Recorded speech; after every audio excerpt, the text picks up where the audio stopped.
A gente chegando.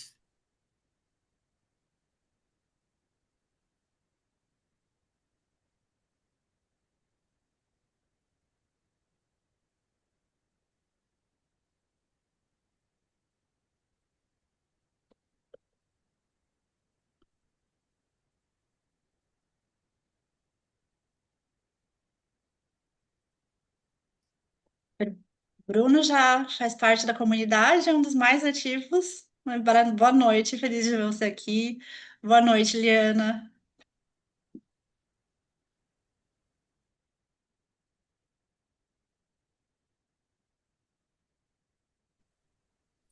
Olá, boa noite. Tudo bem? Sou Tamile. Que bom, já temos aí um grupinho bom para começar. Várias carinhas conhecidas. Que ótimo. Tudo bem, Tamile? Boa noite. Boa noite, Jana. Tudo ótimo.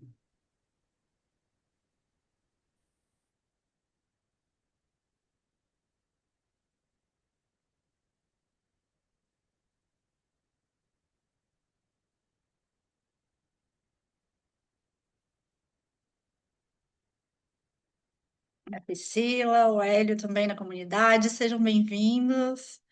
Oi, Júlia, oi, Rosiane.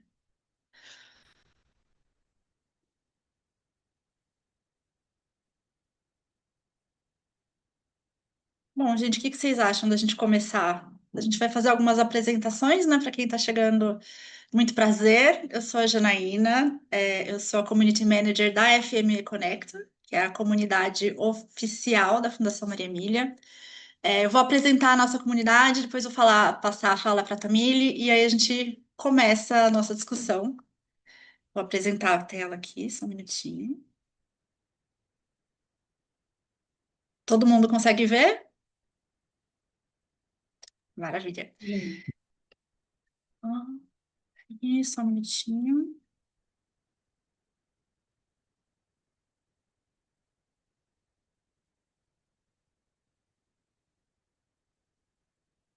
Só um minutinho, gente. Deu uma pequena travada aqui. Boa noite a todos. Márcio aqui falando. Tudo bem? Boa noite. Aí.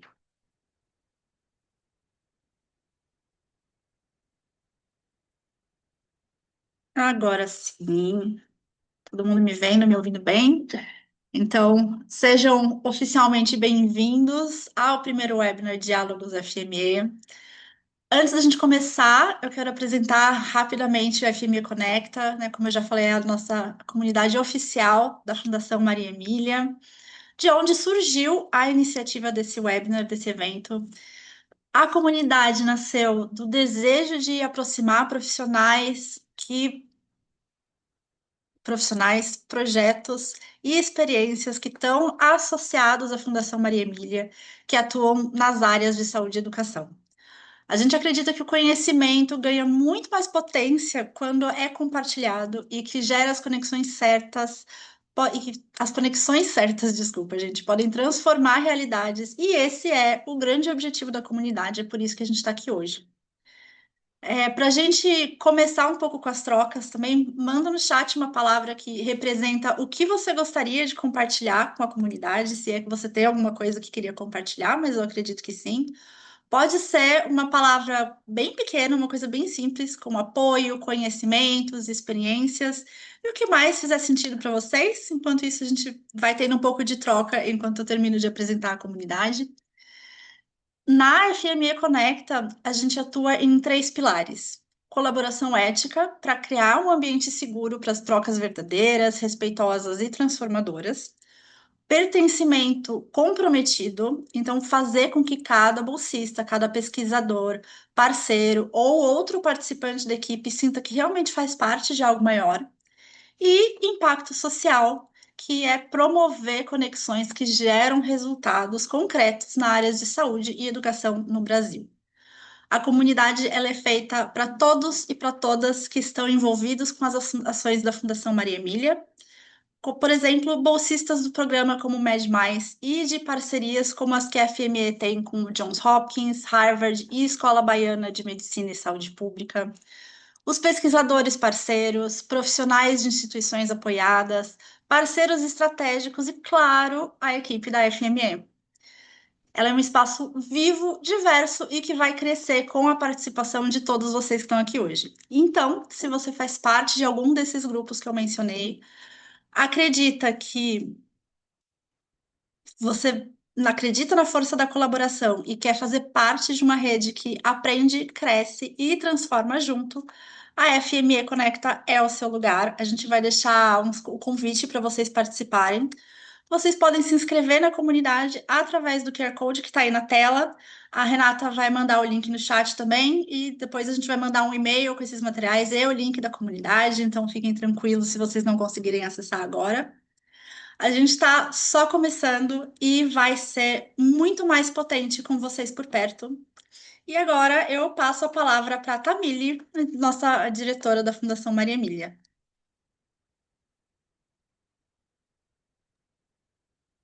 Obrigada, Jana.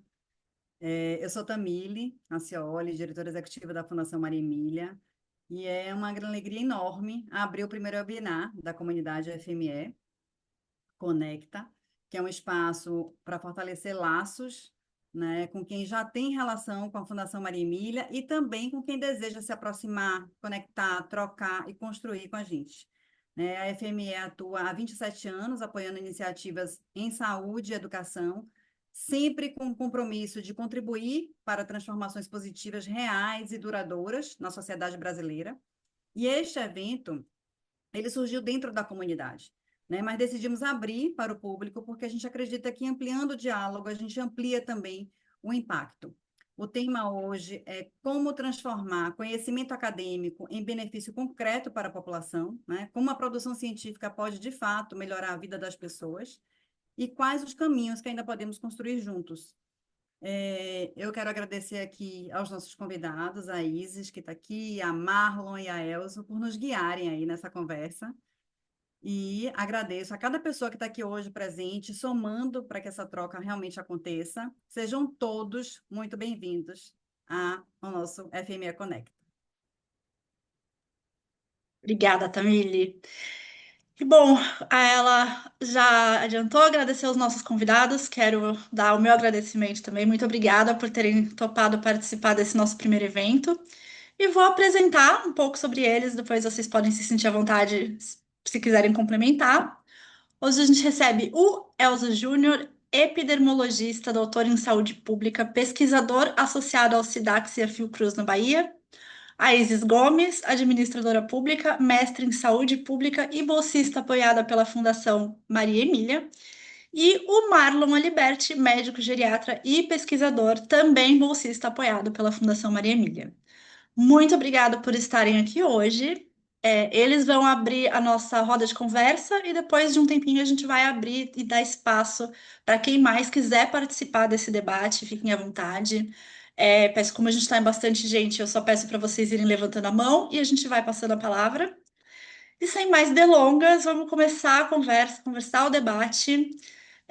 O que pode ser feito para transformar conhecimento acadêmico em ações concretas? E quais caminhos já estão sendo trabalhados, trilhados, e quais ainda podemos construir? A palavra é de vocês. Olá a todos e todas, boa noite. A gente fez um combinado aqui interno. Eu começo falar um pouco sobre esse tema. Eu queria começar saudando a organização do evento e parabenizando a Fundação pela iniciativa de inaugurar uma série de webinários com esse tema. É um tema essencial, transformar conhecimento acadêmico em ações concretas.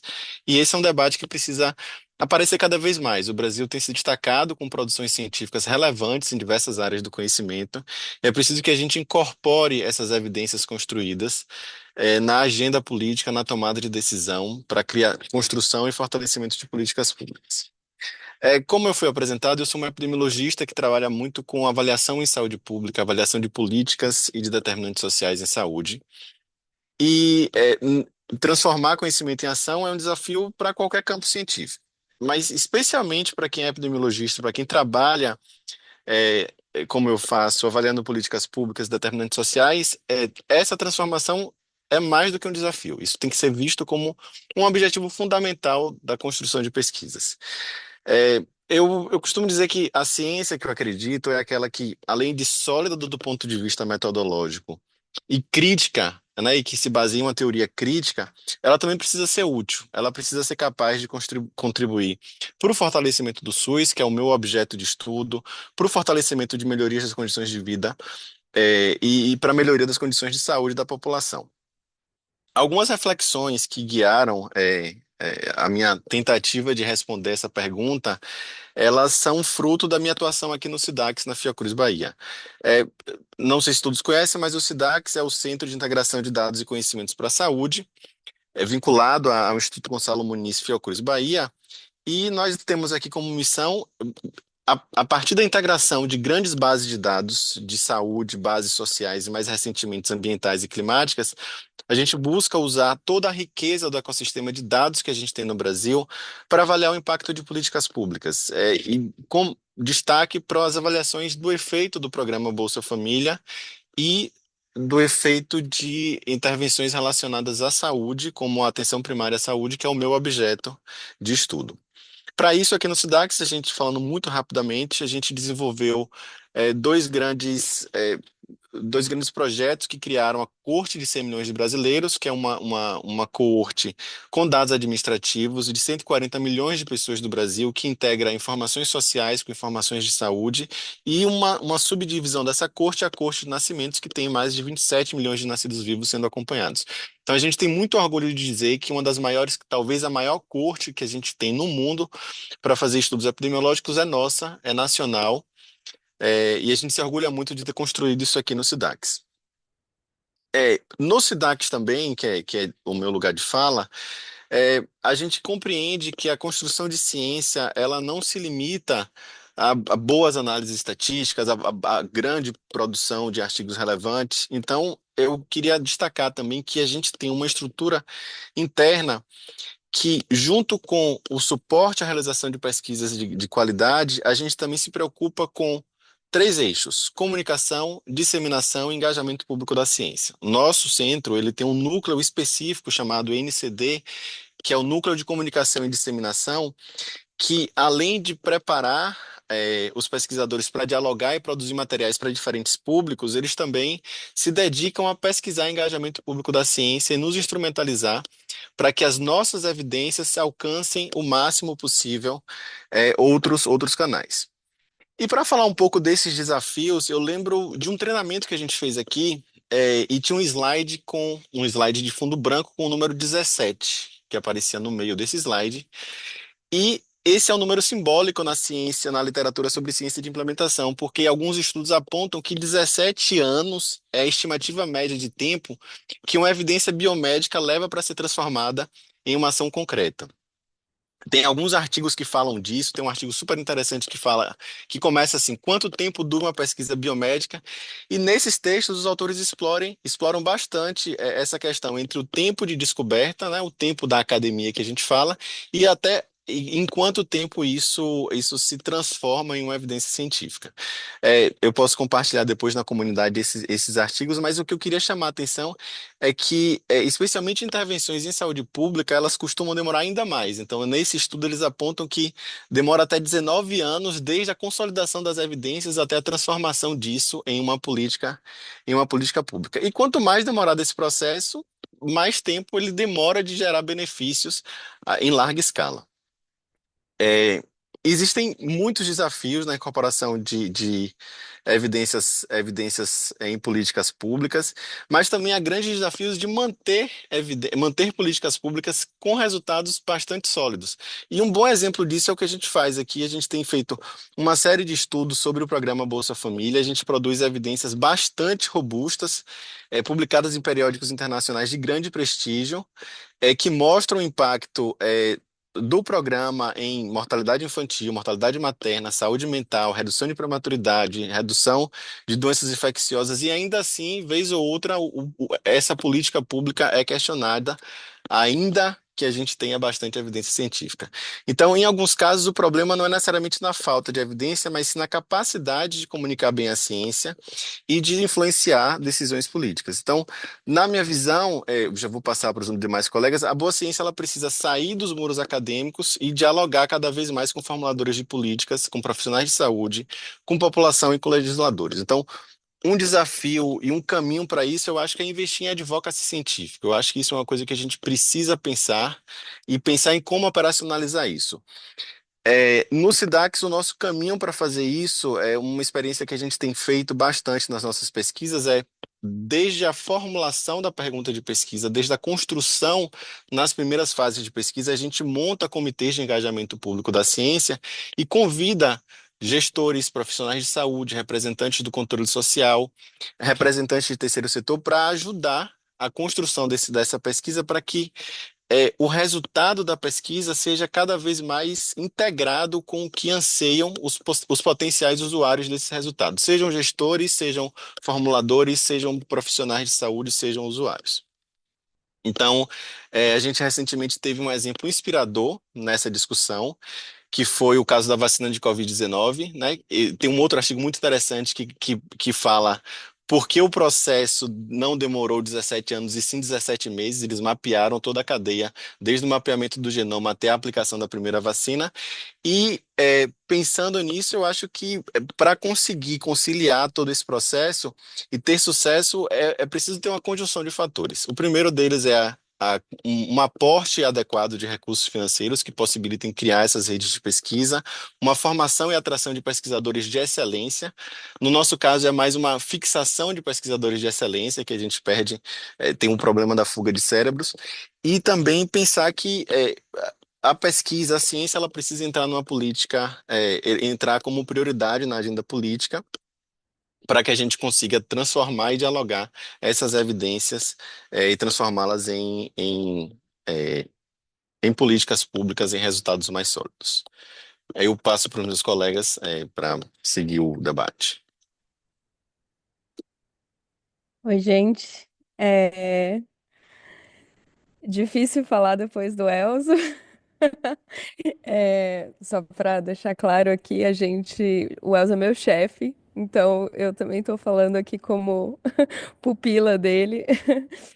É, é muito bom ouvi-lo. E, bom, eu vou aqui servir com o ponto de vista de essa pessoa que acho que é a que tem menos anos de experiência na pesquisa aqui, mas que voltou recentemente para a academia. E, enfim, trabalhando com Elsa, eu também trabalho junto com o Centro de Saúde Digital da Johns Hopkins, depois que eu tive a oportunidade de ser apoiada pela Fundação Maria Emília no mestrado lá.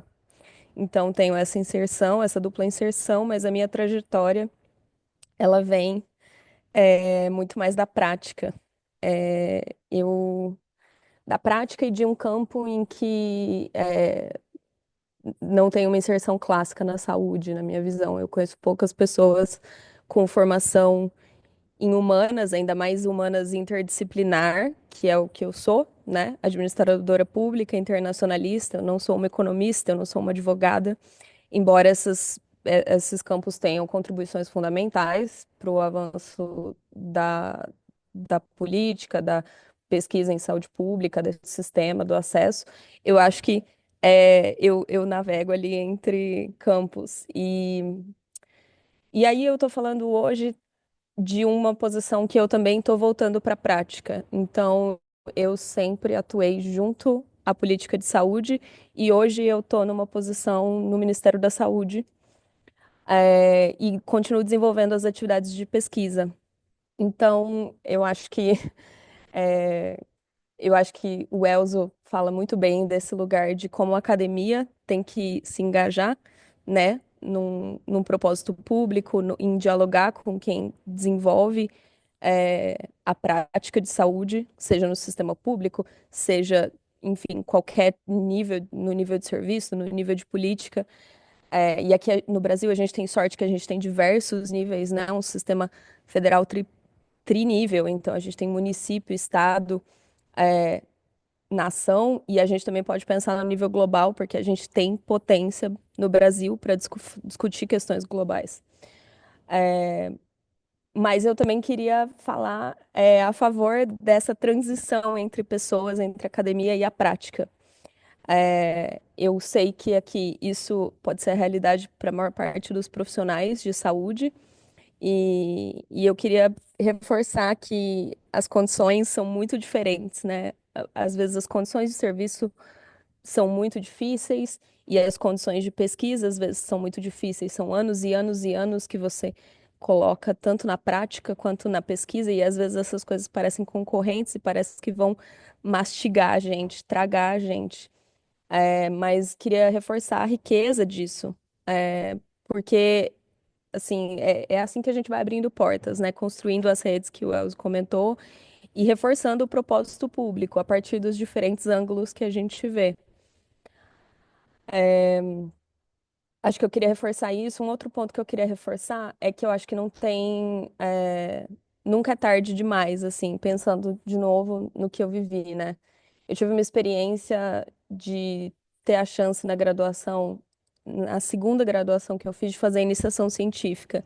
E foi uma experiência deliciosa, assim, com muito custo. Eu estagiava na época, eu estudava, mas foi uma experiência que me trouxe para a academia, que eu gostava muito e que eu via os meus professores fazendo essa transição que eu falo, né? Eles tinham prática além da sala de aula.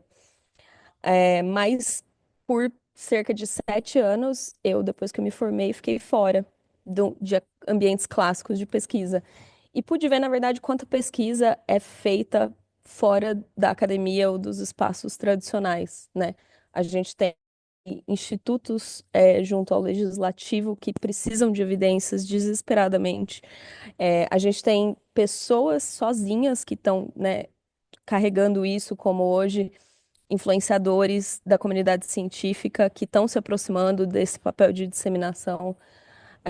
E a gente tem essas redes mais estruturadas, que já são mais afeitas à pesquisa, que a saúde talvez o ambiente mais rico que a gente tenha para evolução do debate acadêmico, né, para publicação e tal. Só que eu acho que também por ter essa consolidação tem uma dificuldade de falar fácil. Então, tem uma dificuldade de falar fácil e de falar para fora da comunidade. Então, acho que não tem nenhum mistério aqui. São os dilemas que a gente vive atualmente, né? De a gente sentar com quem discorda, da gente tentar simplificar, da gente conseguir ouvir no SIDAX, o Comitê de Engajamento Público, que o Elzo falou. É um dos momentos em que eu vi na minha trajetória que os pesquisadores ficam em silêncio. A gente faz uma apresentação, claro, apresenta os resultados, mas depois se propõe a ouvir genuinamente. E esse, de novo, trocar de papel, né? Trocar de lado, ouvir a prática que não é tão estruturada, é muito essencial para a gente conseguir tirar força para seguir caminhando e construir solidariedade, né? Construir avanço de uma forma respeitosa. Então, eu queria dizer assim que tem diversos instrumentos para a gente fazer esse diálogo do impacto, né? Pensando de novo aqui no Estado, tem consulta pública, que é o mecanismo mais tradicional, mas hoje, por exemplo, eu descobri aqui que o Ministério precisa de pesquisadores e tem um formulário de pesquisadores no centro de excelência deles, que trabalha com evidências que é a Comissão Nacional de Incorporação de Tecnologias, né, que é dentro do Ministério, o centro em que mais precisa desse debate informado, de anos, estruturado. E eles têm dificuldade, me falaram, de encontrar pesquisadores, porque a gente sabe que muito desse trabalho é voluntário, enfim, e aí por isso que estamos aqui junto com a Fundação Maria Emília, que dá esse suporte, essa estruturação para quem faz pesquisa, né? E para quem apoia essas atividades de disseminação e de evolução da ciência.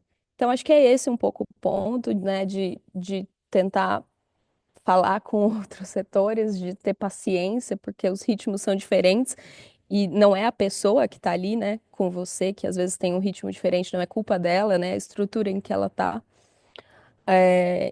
Assim, reforçar de novo, falar para além, né, das nossas áreas de formação, transitar e voltar para a pesquisa e voltar para a prática, assim, voltar de um lugar de humildade, assim. Eu só voltei hoje para fazer pesquisa porque fizeram um papel de sensibilização comigo lá na iniciação científica e depois tive a chance de entrar em um estudo sobre o Brasil lá na Hopkins e conhecer o SIDAX e depois migrar aqui. Mas hoje tô nesse duplo papel, que acho que é o mais rico de todos. Para mim é muito satisfatório e espero que gere impacto para além, né, da minha carreira, claro.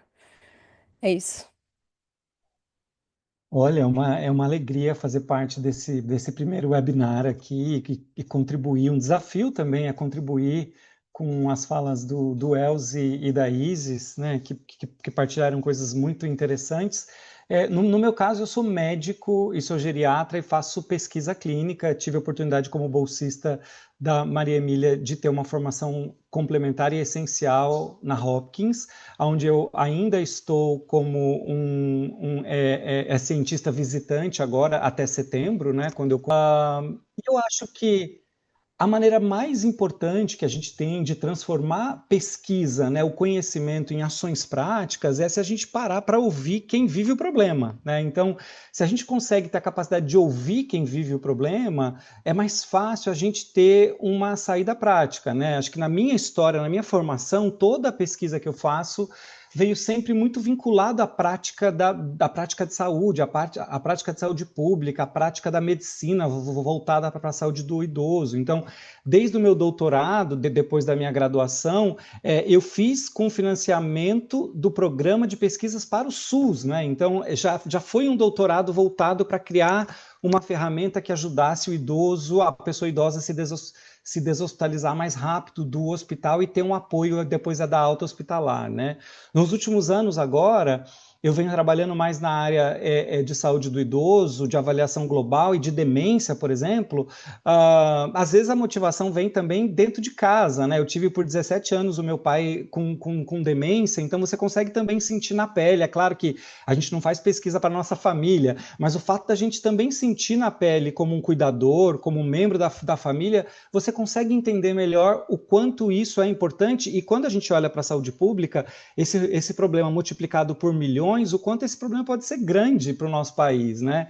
Então, hoje a gente tem uma situação no Brasil de que cada 8 casos é de demência, cada 10 casos é de demência, 8 não são diagnosticados, né? Na zona rural, isso vai para 9 casos. Então, 9 a cada 10 não são diagnosticados por falta de acesso à saúde, né? Isso é muito sério, né? E aí as pesquisas que a gente tem feito a gente tem levantado o número de pessoas com demência no país, o custo do cuidado informal que a família desprende para cuidar de um indivíduo, de uma pessoa que a gente ama com demência na família, o quanto isso é desproporcional no Nordeste comparado com o Sul, comparado com o Centro-Oeste, quanto isso tem diferenças regionais, né? E parte dessa pesquisa tem sido feita em consonância com o relatório de demência, o primeiro e o segundo relatório de demência ligado ao SUS do Ministério da Saúde com uma liderança da professora Cleusa Ferri. Então, a gente levanta o dado, cria a informação e isso já está linkado com o relatório, está linkado com o Ministério e não sei se vocês sabem, mas ano passado o Brasil lançou a primeira lei, aí, o primeiro programa de montar, então, um programa de cuidado à pessoa com demência no país. É o começo, né? Como o Elzo disse muito bem, isso leva anos para um amadurecimento, mas já é um começo. Então, você ter esse levantamento de números ligado a uma política de saúde pública é muito importante, né? E o que eu queria dizer para vocês é que no meio dessa questão toda, não só com dado secundário, que a gente falou, e é muito importante, essas pesquisas que o Elzo colocou, por exemplo, de levantamento do impacto do SUS, do Programa de Saúde da Família, a Isis complementando com a questão da saúde digital, mas a gente tem feito um trabalho muito interessante na área da saúde do idoso, com a questão do projeto Change. A gente juntou 40 hospitais públicos e privados, a maioria deles é públicos, que vão desde Manaus até Porto Alegre, passando por Salvador, passando pelo interior, a Bahia também, hospitais com realidade muito diferente, alguns hospitais sem acesso a computador, sem rede de internet. E o que a gente fez? A gente sabe que hoje, por exemplo, para vocês terem uma ideia, apesar dos idosos serem ao redor ali de 13%, 14% da população é brasileira, 1 a cada 3 indivíduos que procuram o sistema de saúde são idosos, né? Então a gente tem um boom de necessidade de aprimoramento do sistema para atender as demandas da população idosa muito grande, né? Mas não adianta eu lançar uma ferramenta de diagnóstico de demência complexa. Como que eu atendo o idoso com uma avaliação global que demora 45 minutos? Isso não é realidade, né?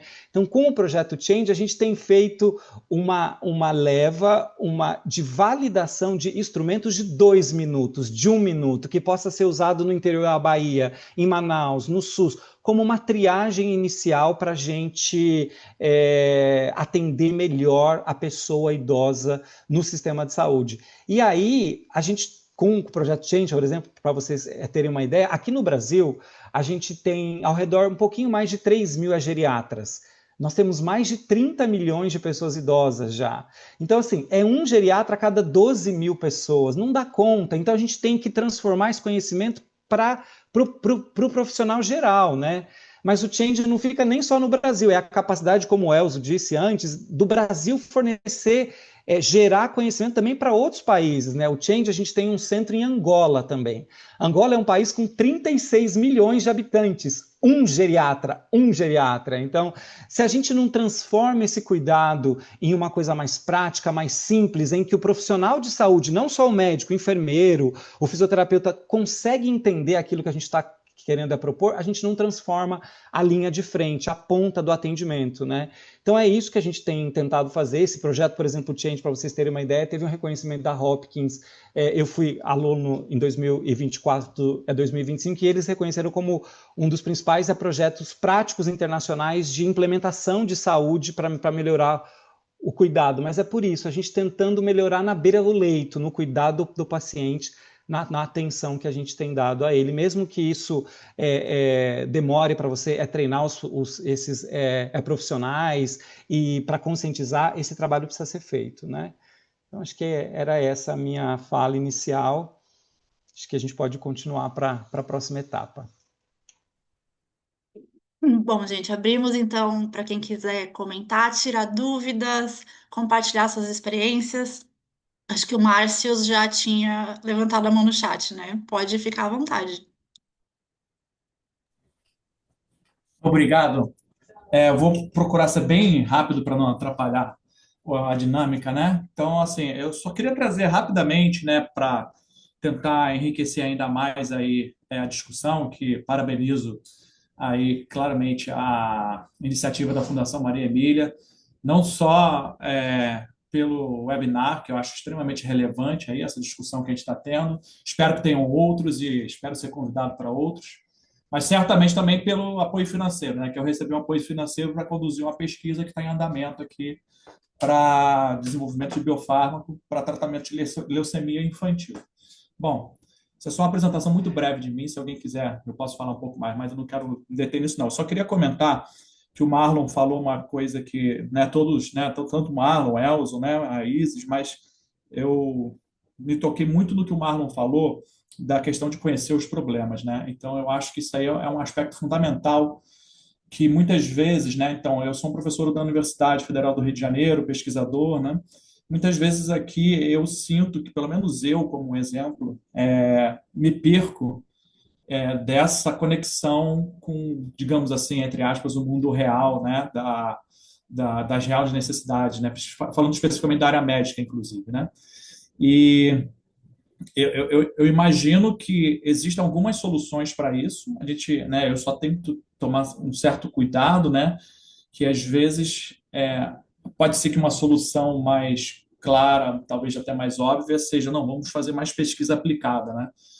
Mas eu lembro que o meu exemplo, ele é fundamentado em alguns anos, né, uma dezena de anos de pesquisa básica que eu sempre fiz, e que aparentemente, né, eu falo até rindo, não teria aplicação nenhuma, né? E eu sempre quis ter algo mais voltado para uma aplicação, porque eu sou farmacêutico, né? Então, eu sempre pensei em fazer algo mais relacionado a medicamento, que esteja mais ligado à população, e daí eu tive a oportunidade de entrar em contato mais próximo com alguns médicos do Instituto de Pediatria, E eles me comentaram desse problema do desabastecimento desse biofármaco que é usado para tratamento de leucemia. E aí eu estudei um pouco e percebi, não, realmente esse biofármaco a gente consegue produzir. E a gente pode tentar nacionalizar ele aqui e aumentar a soberania nacional. E é o que eles têm feito, né? E a Maria Emília está financiando justamente esse projeto. E só um outro exemplo, é um projeto, né, também que outras pessoas mais ligadas diretamente na saúde bateram na minha porta, que a gente presta serviço também, e falaram, ó, a gente está precisando fazer análise desse biofármaco. Pô, por quê? Porque esse biofármaco é um dos maiores blockbusters mundiais e o Brasil, né, usa ele no SUS. E aí eu estudei e percebi, pô, me bota nesse projeto aí que eu gostei também. Então, assim, eu tenho certeza, né, que eu sigo aí a ideia que o Marlon falou, de que a gente tem que estar em contato, né, antenado aí com o que acontece no dia a dia.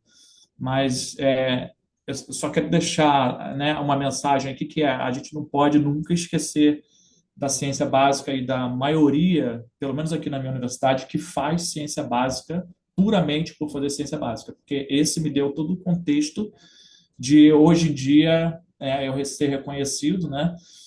Eu descobri que eu sou reconhecido como um pesquisador referência para análise de biofármaco, porque eu sempre fiz análise de proteína por RNN, trabalhei, né, nos Estados Unidos por 3 anos com um dos maiores especialistas de RNN de proteína e descobri que isso aí tem uma demanda reprimida enorme para a pesquisa aplicada. Não sei se eu consegui ser claro, como eu falei, não queria me estender, e mais uma vez agradeço aí e parabenizo também os 3 palestrantes aí, o Marlon, o Elzo e a Isis.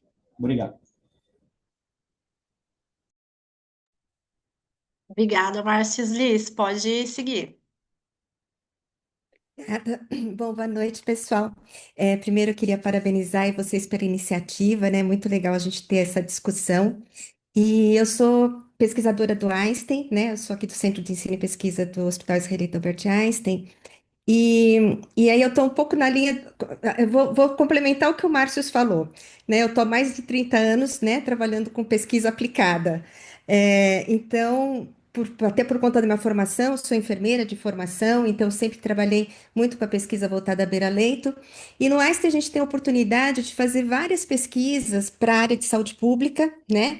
Inclusive, assim, já tive a oportunidade, eu trabalho muito com populações vulneráveis, então já fui fazer expedições na Amazônia, trabalho aí com outro tipo de população, e sempre com esse olhar muito para a saúde pública. E aí, a minha questão é a seguinte, para a gente refletir aqui um pouquinho, né? Assim, em primeiro lugar, é a questão do financiamento, né? Sem financiamento para a pesquisa, a gente não tem pesquisa, né? E isso não é uma tarefa muito fácil no nosso país, e todo mundo que está aqui há de concordar com isso. E depois, para mim, a questão maior que fica é que, como evidências já não faltam, e que quando a gente vai, inclusive, que a gente inclui, né? Então, por exemplo, vou citar um exemplo. Nós temos o primeiro estudo no Brasil de dor de 5 etnias indígenas. Não tinha nenhum estudo de dor sobre os indígenas no Brasil. E a gente foi lá, a gente fez uma cartilha junto com a comunidade indígena para melhorar o diálogo intercultural entre os profissionais de saúde e os indígenas que vão buscar assistência, né? E aí, por mais que a gente encaminhe esse material, por mais que isso tenha ido para a CESAI, para o Ministério, tal, não sei o quê, você não vê a implementação disso, né? Então, eu acho sempre que a gente discute muito, sempre dentro dos mesmos nichos. A gente fala que a gente precisa de rede sim, só que vai para a rede já os que são afins, né? Então, assim, quem entra para a rede hoje aqui, que vocês estão fazendo convite, etc e tal, são pessoas que já estão afins. Quando a gente vai para essa discussão, bom, como é que a gente faz mesmo essa translação do conhecimento para a ponta, para a política pública, tal, a gente começa a ver que não existe esse diálogo ainda, que não tem esse espaço de diálogo ainda, e para mim, eu tenho visto que essa é a maior dificuldade que a gente tem, né? Então, conseguimos dinheiro, fizemos uma pesquisa, temos bons resultados, temos ali, está publicado internacionalmente, as pessoas reconhecem, e aí, aqui dentro, a gente não consegue fazer a transposição, né? Porque assim, ou a gente não conhece as pessoas certas para conversar, e a gente talvez mande para as pessoas erradas, né? No sentido de dizer, olha, tá aqui esse conhecimento, o que a gente vai fazer com ele, mas às vezes a gente não consegue avançar, né? Então, era aqui só mesmo para fazer esse comentário de dizer, bom, depois de que tudo isso está pronto, como é que a gente conversa, que a gente melhora esse diálogo? Porque a gente já começou, inclusive, lá com o pessoal da ponta, já estamos falando de pesquisa de mundo real, já estamos falando de necessidades, já alinhamos com a Agenda Nacional de Prioridade de Pesquisa no país, já alinhamos com os ODSs, e aí a gente morre no sentido de não saber exatamente com quem fazer essa interlocução para caminhar. Era só isso, muito obrigada, viu?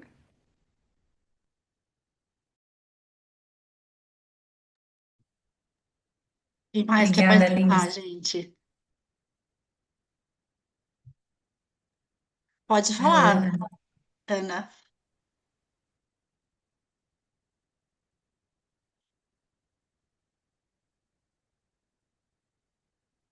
A Ana Cristina estava com a mão levantada, saiu?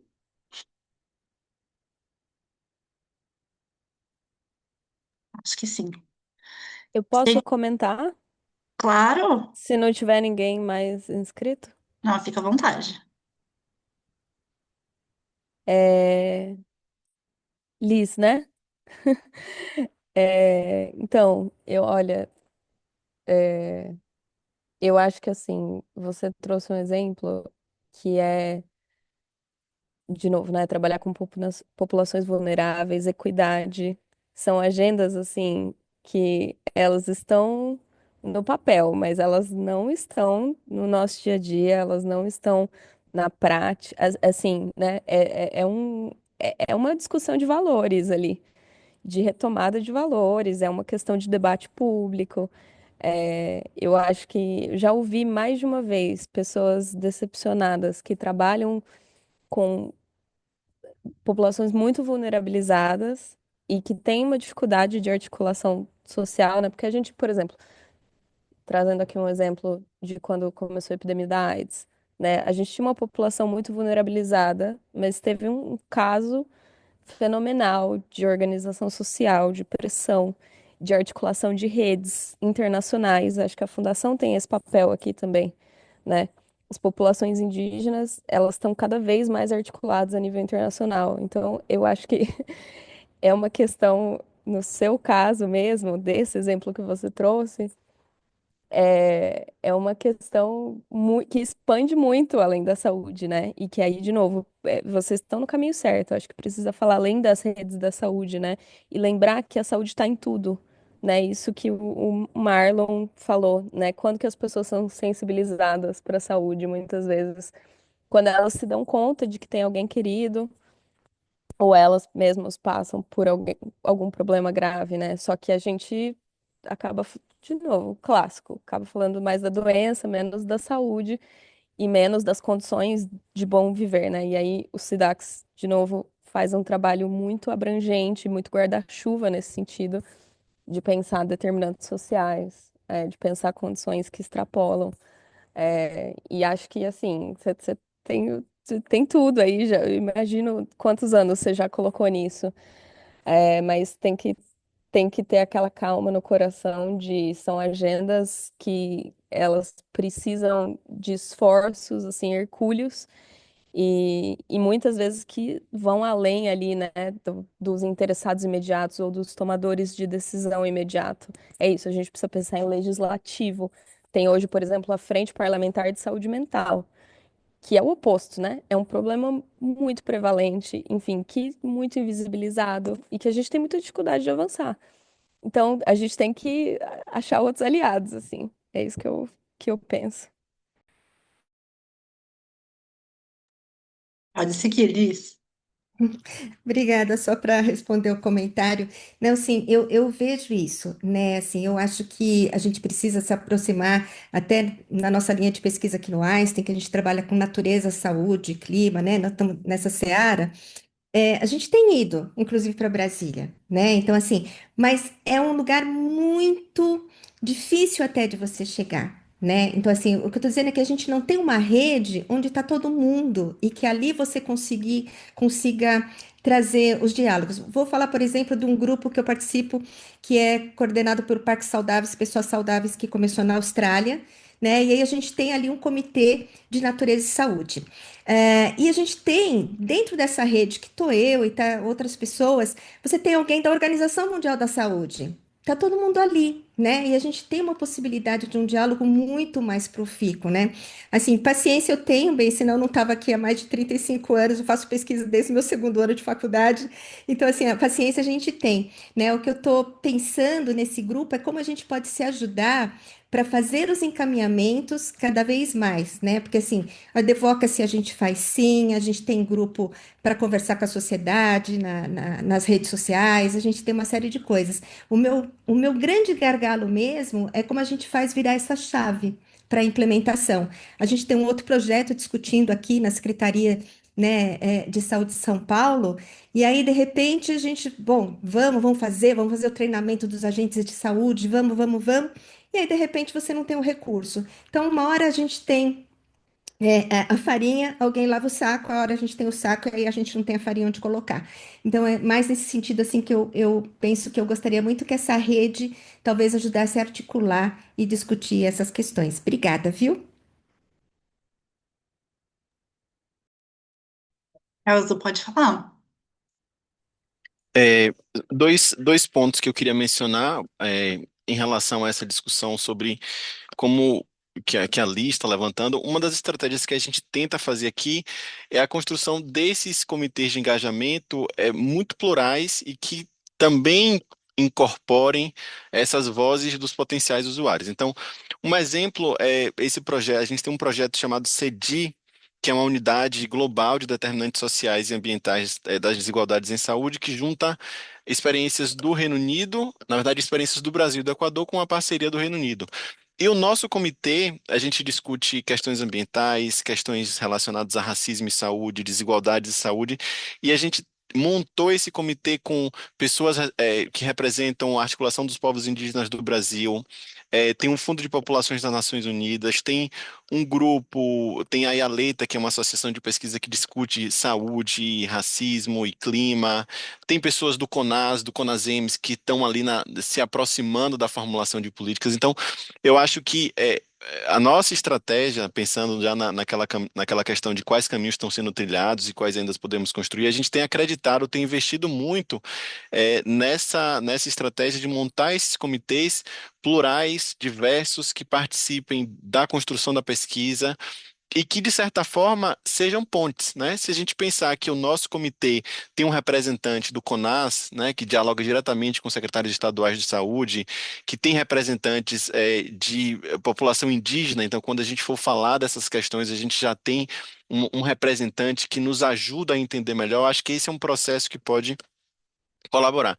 Continua sendo difícil, tá? A gente continua mostrando uma série de evidências e nem sempre essas evidências são adequadamente incorporadas, mas eu acho que um caminho é fortalecer essa coisa do engajamento público na ciência, que no SIDAX é também objeto de pesquisa. Então a gente tem muito orgulho de dizer que recentemente a gente conseguiu publicar um paper numa revista internacional que falava sobre o processo de construção de conhecimento a partir do engajamento científico. E a gente convidou pessoas do engajamento científico para serem coautores, para compartilhar as reflexões deles nesse paper que a gente escreveu. Eu posso compartilhar depois também. E ele conta duas experiências que a gente tem aqui no SIDAX. O segundo ponto que eu queria trazer foi, a Jéssica mencionou sobre uma atividade que a gente faz aqui no SIDAX, no sentido de tradução de conhecimento, de melhorar a nossa comunicação com diferentes públicos. A gente anualmente, na semana de celebração do aniversário do SIDAX, a gente faz um evento interno que a gente chama de Science Slam, que é um festival de comunicação científica. A gente, anteriormente, antes desse festival, o Núcleo de Comunicação e Disseminação treina a gente com ferramentas para fazer essa comunicação. E no último ano que a gente teve que fazer eu acho que foi um pitch de 5 minutos para tentar convencer. A gente tem. São temáticos, né? Por exemplo, a gente teve um ano que fez um pitch elevator. E aí você tinha que. é, Falar do seu tema de pesquisa em 5 minutos, tentando convencer ou um usuário um usuário do sistema de saúde de que o tema é importante, ou um gestor de que aquele tema pode se transformar numa política de saúde, ou de um financiador que vale a pena financiar a pesquisa. Então, esse festival de divulgação científica que a gente faz aqui é uma forma de treinar a nossa comunidade interna para dialogar com esses diferentes públicos sob a forma de diferentes materiais audiovisuais. Eu vou compartilhar o link no chat já já também, e aí isso fica gravado no nosso YouTube. Então, as pessoas que estiverem curiosas para saber como é que a gente, para além dos papers, como é que a gente fala de ciência e tenta traduzir isso para outros públicos, é super engraçado, é super divertido, tem super produções, a gente usa, algumas são um pouco mais formais, mais sérias, outras são muito mais bem-humoradas. E quem julga o resultado do nosso Festival de Comunicação Científica são pessoas externas à nossa instituição, e que trazem diferentes visões. Então, normalmente a gente traz uma pessoa da saúde pública, que não é pesquisadora, que trabalha ou na SMS ou na CESAB. A gente trouxe pessoas da comunicação em si, né? Pessoas jornalistas, comunicadores, que lidam com isso. E nesse ano a gente tem um projeto aqui que discute saúde mental de jovens, adolescentes e jovens, e a gente trouxe para julgar um pouco dessas propostas uma estudante de ensino médio que faz parte de um de uma escola que faz parte do comitê de engajamento. E ela foi uma das juradas para avaliar se aquela linguagem daquelas comunicações chegava bem nela, se ela entendia bem aquilo dali. Então são estratégias que a gente faz para tentar construir esse caminho para, quando possível, né? Assim, a gente sempre tenta comunicar bem essas evidências científicas usando múltiplos formatos e sempre que possível apoiar a formulação de políticas. Nesse ponto, eu também queria destacar que logo quando o SIDAX foi fundado, havia uma discussão muito grande sobre a Lei Geral de Proteção de Dados no Brasil. E a gente recebeu no SIDAX o relator dessa lei e que, a partir de um diálogo intenso com a forma como a gente pensa o uso de dados administrativos, isso influenciou a inclusão de um artigo nessa lei que possibilita, que normatiza o uso de dados administrativos para pesquisa em saúde. Então, esse é um grande case de sucesso que a gente tem de como a discussão científica pode ajudar na formação de políticas, mas eu vejo que, além disso, existem, eu acho que a Isis mencionou aí, algumas frentes parlamentares, algumas fundações que têm investido muito nessa questão do advocacy científico. Eu acho que esse é um caminho que nós, pesquisadores, precisamos incorporar. A comunicação sempre fala com a gente está muito acostumado a falar para os nossos pares, mas a gente precisa aprender a falar com outros públicos, a gente precisa aprender a falar com o legislador, com o gestor, com o profissional da ponta, com o usuário do sistema de saúde. Então, o treinamento de comunicação, né, o treinamento, e esse Science Slam para a gente além de ser super divertido, se vocês acompanharem o vídeo, vocês vão ver apresentações super divertidas, mas também é um grande desafio reformatar a forma tradicional, o estilo tradicional de comunicar a ciência. Eu acho que isso é um caminho que pode facilitar essas conexões.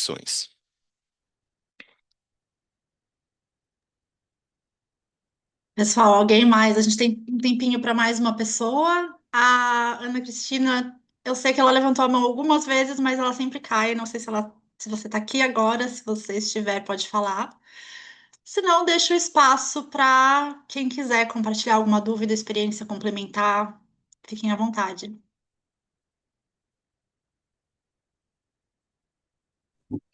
Eu vou falar rapidinho, que eu realmente estou com sinal ruim. Ai, que Então, bom. na verdade, assim, eu acho que eu perdi algumas falas, né? Então, eu não sei se foi dito, mas eu acho que há uma questão política também, sabe? Nessa implementação das pesquisas para o SUS, né? Assim, o Ministério da Saúde, ele é um lugar, né? Como todos os outros lugares, é, que ele é envolvido pela política. E isso perpassa por toda a estrutura tripartite, né, que vai para os estados, vai para os municípios, então a gente tem uma política que vai de um lado, vai de outro. Eu acho que o nosso desafio era, como comunidade FME, construir uma rede de implementação porque o financiamento é muito atrativo, né? Então, assim, a gente tem aqui uma criação evidente, né, de que a gente tem muitos excelentes pesquisadores e que existe financiamento. Então, a gente tem duas coisas que em si já são difíceis, né? E a gente já consegue. A questão política, ela é uma construção de formiga em geral, eu já estive no Ministério, eu sei, né? É, assim, é aquela coisa assim, sempre vai ter uma flutuação para você ter acesso, né, para que aquela pesquisa seja vista, seja implementada e seja aproveitada, né, aquele conhecimento seja aproveitado, sempre vai ter um desafio, mas se a gente conseguir se consolidar como uma rede de pesquisa de implementação para projetos do SUS, a gente, com o tempo, a gente vai conseguir ampliar o nosso acesso também. Então, eu acredito que esse é o caminho, né?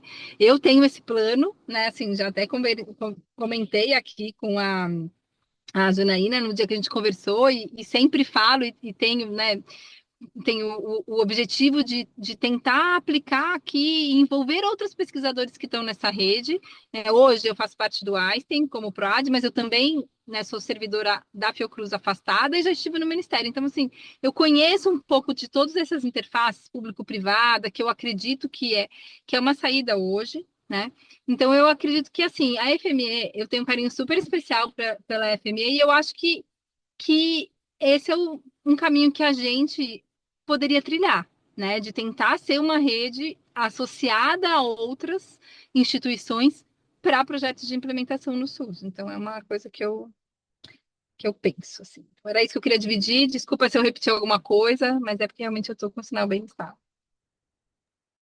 Imagina, Cris, muito obrigada. Fiquei feliz que você conseguiu participar e compartilhar. Gente, eu vou pedir, a gente está chegando no final aqui do nosso tempinho para a gente não se estender da 1 hora. Eu vou pedir para quem puder, e claro, quem quiser, ligar a câmera para a gente poder tirar uma foto e marcar esse momento tão especial do nosso primeiro evento. Então já ajeito o cabelo, que eu já vi que a Jéssica foi a primeira coisa que ela fez. Justíssimo. E liga a câmera, não esqueçam de passar perfume, importante. Vamos lá. Eu vou tirar 2 fotos porque estão com muita gente, tá? Então aguardem um segundinho que eu vou para a primeira. Agora eu vou para a segunda, peraí. Podem soltar um pouquinho o sorriso, gente. Eu já aviso quando eu for tirar a segunda, porque, né? Aí.